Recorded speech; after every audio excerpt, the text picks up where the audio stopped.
Hello दोस्तों, मैं आपका दोस्त सचिन चखराना एक नए प्रश्न के उत्तर स्किल के साथ आए हैं कि कैसा लिखना है कि उस प्रश्न का उत्तर। और यह आपकी दूसरी यूनिट है संविधान तथा शिक्षा का समवर्ती स्तर। तो देखिए, इस यूनिट का पहला प्रश्न आपके बीच में है, शिक्षा को समवर्ती सूची में क्यों रखा गया है। सिंपल सा है कि आपको ये समझना है, शिक्षा है जो समवर्ती सूची का विषय है। तो देखिए, भारतीय संविधान में शिक्षा के समवर्ती स्तर की विवेचना कीजिए। यानी वो का वही प्रश्न है कि आपको कि जब केंद्र और राज्यों के बीच में शक्तियों का विभाजन किया गया है, उसमें 3 सूचियां रखी गई हैं 7वीं अनुसूची में। एक तो संघ सूची, एक प्रांतीय सूची और एक समवर्ती सूची। तो आपको पिछली क्लास में बताया था कि जो केंद्र सूची है, संघ सूची, इसमें 100 विषय हैं जिनके ऊपर केंद्र सरकार कानून बना सकती है। राज्य सूची के विषयों के ऊपर 61 विषय हैं जिन पर प्रत्येक राज्य की सरकार कानून बना सकती है।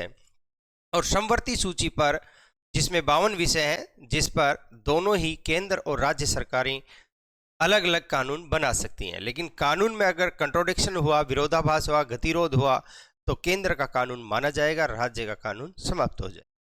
तो जो समवर्ती सूची का विषय ही है कौन सा, शिक्षा। इसे कब समवर्ती सूची में शामिल किया गया, इन सभी पे बातचीत हम करेंगे।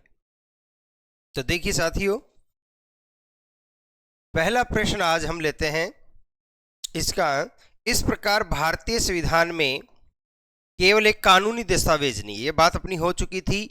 भारतीय संविधान एक कानूनी दस्तावेज नहीं है, बल्कि आर्थिक और राजनीतिक प्रगति या कल्याण करने वाला एक सामाजिक दस्तावेज है, बल्कि एक सामाजिक आर्थिक परिवर्तन का साधन है कि हमारे समाज में सामाजिक परिवर्तन संविधान के माध्यम से लेके आएंगे, आर्थिक परिवर्तन संविधान के माध्यम से लेके आएंगे। इस प्रकार से यह एक सामाजिक और आर्थिक बदलाव लाने का एक साधन है।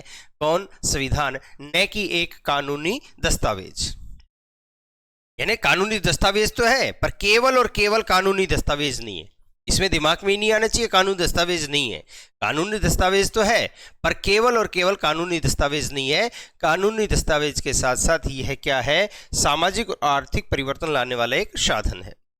यह भारतीय परिस्थितियों के अनुरूप विश्व की श्रेष्ठ संवैधानिक विशेषताओं का समन्वय प्रस्तुत करता है।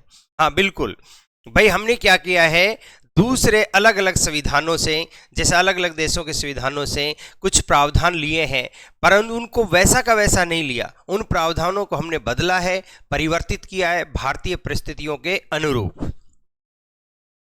नेक्स्ट आते हैं, भारत में संघीय शासन प्रणाली है। संघीय शासन प्रणाली उस व्यवस्था को कहा जाता है जिसमें साथियों 2 सरकारें होती हैं, कम से कम 2 सरकारें, केंद्र और राज्य, और दोनों सरकार के बीच में शक्तियों का विभाजन पाया जाता है। शक्तियां बटी हुई होती हैं, कुछ शक्तियां केंद्र सरकार के पास होती हैं तो कुछ शक्तियां राज्य सरकारों के पास होती हैं। उसे संघीय प्रणाली कहा जाता है, जिसमें केंद्र और राज्यों के बीच शक्तियों का विभाजन किया गया है। इसी शक्ति विभाजन के आधार पर शिक्षा से संबंधित कार्यों को 3 सूचियों में बांटा गया है जो निम्नलिखित है। शिक्षा से संबंधित कार्यों को नहीं, इसे हम देखेंगे। अब आगे बढ़ते हैं। केंद्रीय सूची, एक केंद्रीय शक्ति विभाजन के लिए ये तीनों सूचियां हैं, राज्य सूची, समवर्ती सूची। ये तीनों लिस्ट कहां पर है, ये संविधान में 12 शेड्यूल्स हैं। कितने शेड्यूल्स हैं, 12 शेड्यूल्स यानी अनुसूची। तो 7वीं अनुसूची में, ये 7वीं अनुसूची में 3 सूचियां हैं, 3 लिस्ट हैं भाई, ठीक है ना। तो अब केंद्रीय सूची ध्यान रखें, राज्य सूची और समवर्ती सूची, कॉन्करेंट लिस्ट जिसको बोलते हैं, इसको सेंट्रल लिस्ट या यूनियन लिस्ट, इसको स्टेट लिस्ट। केंद्रीय सूची के अंतर्गत सम्मिलित विषयों पर कानून बनाने का अधिकार केवल केंद्र सरकार, यानी भारत की जो पार्लियामेंट है, संसद है, क्योंकि कानून बनाने का काम कौन सा कर लेगा, पार्लियामेंट करेगी, व्यवस्थापिका करेगी। और भारत की व्यवस्थापिका का नाम क्या है, पार्लियामेंट संसद। तो केंद्र सरकार को प्राप्त है। शिक्षा के क्षेत्र में राष्ट्रीय महत्व के संस्थान एवं उच्च शिक्षा से संबंधित विषय इसी सूची में आते हैं। अब देखो, शिक्षा से संबंधित कुछ कुछ चीजें तो संघ सूची में आएंगी, कुछ राज्य सूची में आएंगी और कुछ समवर्ती सूची में आएंगी। तो शिक्षा से संबंधित राष्ट्रीय महत्व के संस्थान, राष्ट्रीय महत्व का जैसे कि IIM हो गया, IIT हो गया, एम्स हो गया, इस प्रकार से अपन देखेंगे शिक्षा से संबंधित राष्ट्रीय संस्थान एवं उच्च शिक्षा से संबंधित विषय, उच्च शिक्षा हायर एजुकेशन जैसे कि UGC वगैरह हो गई, ठीक है ना, विश्वविद्यालय हो गए, कॉलेजेज हो गए, विश्वविद्यालय हो गए, उच्च शिक्षा से संबंधित विषय इसी सूची में आते हैं। उच्च शिक्षा से संबंधित विषय आगे हायर एजुकेशन से, और राष्ट्रीय महत्व के जो संस्थान हैं शिक्षा से संबंधित, लेकिन ध्यान, राष्ट्रीय महत्व के संस्थान कैसे, वो शिक्षा से संबंधित राष्ट्रीय महत्व के संस्थान है, वो केंद्रीय सूची में आएंगे। एंट्री 63 यूनियन लिस्ट है। आपको ही लगेगा एंट्री क्या है, तो आप ये देखिए जो लिस्ट बनी होगी, जैसे ये मान लियो ये संघ सूची है, यूनियन लिस्ट है, तो संघ सूची में टोटल विषय कितने हैं? 100। तो 1 नंबर पर कोई विषय लिखा हुआ होगा, 2 नंबर पे कोई लिखा होगा, 3 पे लिखा होगा, 4 पे लिखा होगा, इस प्रकार 100 लिखे हुए होंगे। तो यानी कि ये जो बात लिखी हुई है एंट्री 63, यानी यूनियन लिस्ट के 63 नंबर पर यह बात लिखी हुई है कि अंतर्गत वे विश्वविद्यालय आते हैं जिनका अस्तित्व स्वतंत्रता से पूर्व था। यानी यूनियन लिस्ट की एंट्री नंबर 63 में लिखा गया है कि इसमें ऐसे विश्वविद्यालय हैं जो भारत की स्वतंत्रता से पहले बन चुके थे, स्थापित हो चुके थे। जैसे बनारस विश्व हिंदू विश्वविद्यालय, BHU बोलते हैं जिसे, बनारस हिंदू विश्वविद्यालय BHU बोलते हैं जिसको। दिल्ली विश्वविद्यालय, ये भी स्वतंत्र। अलीगढ़ मुस्लिम विश्वविद्यालय अनुच्छेद 371E के अंतर्गत स्थापित विश्वविद्यालय। अनुच्छेद 370 तो जम्मू कश्मीर विशेष राज्य देता है।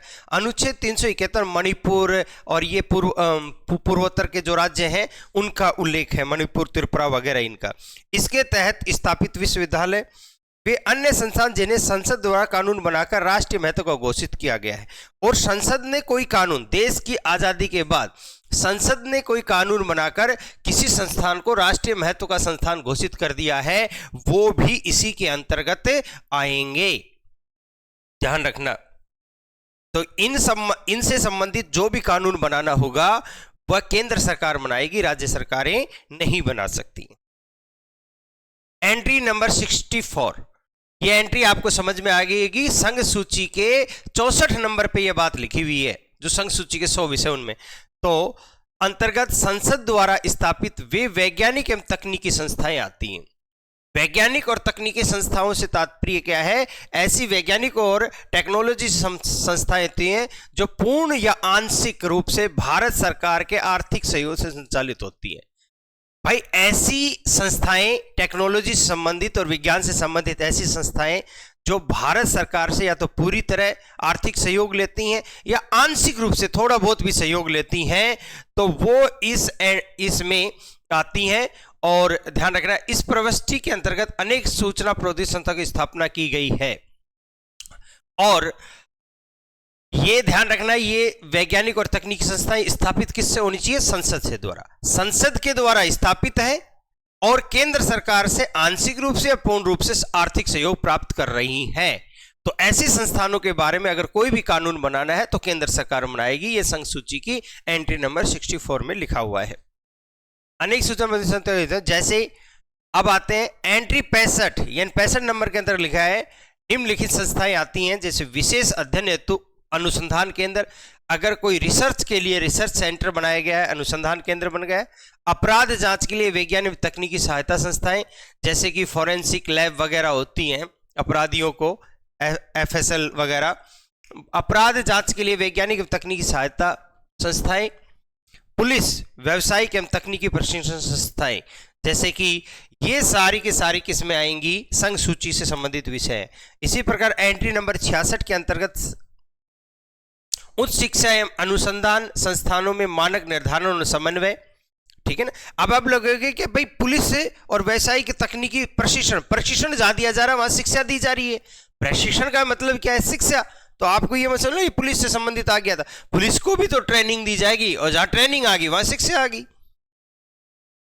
उच्च शिक्षा एवं अनुसंधान संस्था मानक निर्धारण और समन्वय, यानी कि उच्च जो शिक्षण संस्थाएं हैं उनका मानक क्या होंगे, उनके कार्य करने का तरीका क्या होगा, स्टैंडर्ड क्या होगा, उसका निर्धारण करना। विश्वविद्यालय अनुदान आयोग जिसे यूजीसी की स्थापना, देखिए यूजीसी की स्थापना संघ सूची के एंट्री नंबर 66 में है। यूजीसी विश्वविद्यालय यानी कि विश्वविद्यालय अनुदान आयोग, यानी कि यूनिवर्सिटी ग्रांट कमीशन। तो इसमें क्या होता है, यह जैसे नेट वगैरह करवाता है, जेआरएफ वगैरह करता है, रिसर्च के लिए करता है, यूनिवर्सिटीज़ को मान्यता देता है, इस प्रकार यूनिवर्सिटीज़ के लिए मानक निर्धारण का काम करता है, इस प्रकार से करता है ये। एंट्री नंबर 67 के अनुसार देखिए अभी हम किस पे चल रहे हैं, शिक्षा से संबंधित वह प्रावधान जो संघ सूची में लिखे हुए हैं। तो संघ सूची के एंट्री नंबर 67 के अंतर्गत क्या लिखा है, प्राचीन एवं ऐतिहासिक स्मारक, शिक्षा से संबंधित प्राचीन और ऐतिहासिक स्थल, पुरातात्विक स्थल तथा वे वस्तुएं जिसे संसद द्वारा राष्ट्रीय महत्व का घोषित किया गया है, यानी राष्ट्रीय महत्व का घोषित कर दिया संसद ने पुरातात्विक स्थलों को, उनकी लिखा है। एंट्री नंबर 65 के अंदर निम्नलिखित संस्थाएं आती हैं, विशेष अध्ययन हेतु अनुसंधान केंद्र, यह हो गया था अपना।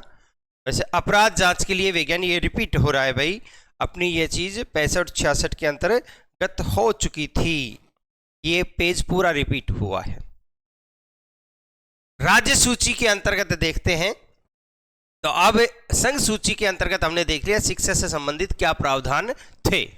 अब ले रहे हैं राज्य सूची में।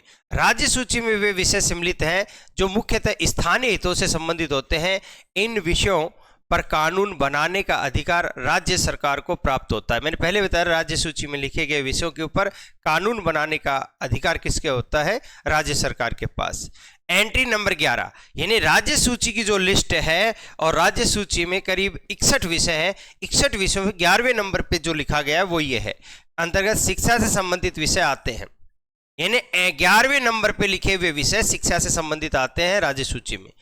इनमें वे विश्वविद्यालय शामिल हैं जो केंद्रीय सूची की प्रविष्टि 63, 64, 65 और 66 के अंतर्गत नहीं आते, यानी ऐसे विश्वविद्यालय जो संघ सूची के प्रविष्टि, यानी एंट्री बोल दो, हिंदी में प्रविष्टि बोल दो, प्रविष्टि नंबर 63, 64, 65 और 66 के अंतर्गत नहीं आते हैं, ऐसे विश्वविद्यालय आएंगे किसमें, एंट्री नंबर 11 में, राज्य सूची की एंट्री नंबर प्रविष्टि नंबर 11 में।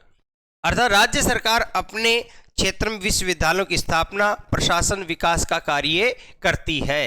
राज्य सरकार अपने राज्य में ही विश्वविद्यालयों की स्थापना कर सकती है, उनका प्रशासन और विकास का कार्य कर सकती है। इसलिए इनको जैसे 2 प्रकार के विषय, एक केंद्रीय विश्वविद्यालय, सेंट्रल यूनिवर्सिटीज कौन सी होती हैं, जैसे सेंट्रल यूनिवर्सिटी के राजस्थान में भी है अजमेर के पास, तो उसका प्रशासन, उसकी स्थापना किसने की है, केंद्र सरकार ने। सेंट्रल यूनिवर्सिटीज की स्थापना कभी भी राज्य सरकारें नहीं कर सकती हैं, ध्यान रखना ये। नेक्स्ट आगे देखिए, समवर्ती सूची। अब आ जाते हैं समवर्ती सूची में, भाई एजुकेशन से संबंधित क्या लिखा हुआ है। समवर्ती सूची में वे विषय आते हैं जिन पे केंद्र और राज्य दोनों सरकारें कानून बना सकती हैं। मैं बात पहले भी कह चुका हूं कि केंद्र और राज्य सरकार समवर्ती सूची के विषय के ऊपर कानून बना सकती हैं। दोनों में गतिरोध होने पर केंद्र का माना जाएगा, गतिरोध नहीं है तो दोनों का माना जाएगा। एंट्री नंबर 25, किसकी एंट्री, समवर्ती सूची की एंट्री नंबर 25, यानी समवर्ती सूची में 52 विषय है, तो 25वें नंबर पे लिखा गया ये विषय है शिक्षा, तकनीकी एवं व्यावसायिक शिक्षा। विश्वविद्यालय जो केंद्रीय सूची की प्रविष्टि 63, 64, 65, 66 के अंतर्गत नहीं आते, वो विश्वविद्यालय। और श्रमिकों का प्रशिक्षण सम्मिलित है, और मजदूरों को ट्रेनिंग देने का प्रशिक्षण भी इस एजुकेशन के अंतर्गत शामिल किया गया है। एंट्री नंबर 26 के अनुसार विधि तथा चिकित्सा संबंधी शिक्षा, भाई लॉ से संबंधित और मेडिकल से संबंधित, यानी कि डॉक्टर्स को पढ़ाई करवाई जाएगी, ठीक है ना, वकील जो बनने के लिए उनको पढ़ाई जाएगी। विधि तथा चिकित्सा संबंधी शिक्षा एंट्री समवर्ती सूची के एंट्री नंबर 26 के अंतर्गत है। अन्य व्यवसायों से संबंधित शिक्षा, दूसरे व्यवसायों से संबंधित शिक्षा का भी प्रावधान किया गया है। राज्य विधानसभा द्वारा विश्वविद्यालयों की स्थापना की जाती, यूनिवर्सिटीज की क्या की जाती है, स्थापना की जाती है, परंतु ये संस्थाएं केंद्रीय कानूनों एवं मानकों से भी नियंत्रित होती हैं। परंतु ये संस्थाएं केंद्रीय कानून, राज्य सूची द्वारा, राज्य विधानसभा द्वारा विश्वविद्यालयों की स्थापना की जाती है, परंतु ये विश्वविद्यालय या संस्थाएं केंद्रीय कानूनों एवं मानकों से भी नियंत्रित हो। ऐसा नहीं कि इनके ऊपर केंद्र का कोई कानून चलेगा ही नहीं। अतः विश्वविद्यालयों की स्थापना में केंद्र एवं राज्य दोनों की भूमिका महत्वपूर्ण होती है। और जब केंद्र ने भी कोई कानून बना दिया यूनिवर्सिटीज के लिए और राज्यों ने भी बना दिया, उनमें अगर आपस में टकराव नहीं तो दोनों का चलेगा, टकराव हुआ तो ध्यान रखना किसका चलेगा, केंद्र का चलेगा। निष्कर्ष, केंद्रीय सूची के विषयों पर कानून बनाने का अधिकार केवल केंद्र के पास है। राज्य सूची के विषयों पर कानून बनाने का अधिकार राज्यों के पास है। समवर्ती सूची के विषयों पर केंद्र राज्य दोनों को समान अधिकार प्राप्त है। इस प्रकार शक्तियों का यह विभाजन विषयों की प्रकृति के आधार पर किया गया है। यानी राष्ट्रीय महत्व का शिक्षण संस्थान है तो भाई उसके ऊपर केंद्र सरकार कानून बनाएगी, राज्य स्तर का उसका महत्व है तो राज्य सरकार बनाएगी, और समवर्ती पे दोनों बना सकती। राष्ट्रीय हित, स्थानीय हित ऐसे जिनमें एकरूपता आवश्यक है, एकरूपता आवश्यक है पर अनिवार्य नहीं, यानी एकरूपता तो जरूरी है पर उसकी अनिवार्यता नहीं है, ऐसे विषयों को हमने समवर्ती सूची में रखा कि भाई एकरूपता तो होनी चाहिए पर वो अनिवार्य रूप से हो जरूरी नहीं है, उसको हमने समवर्ती सूची में रखा है। धन्यवाद साथियों, अगला क्वेश्चन लेते हैं कुछ समय बाद।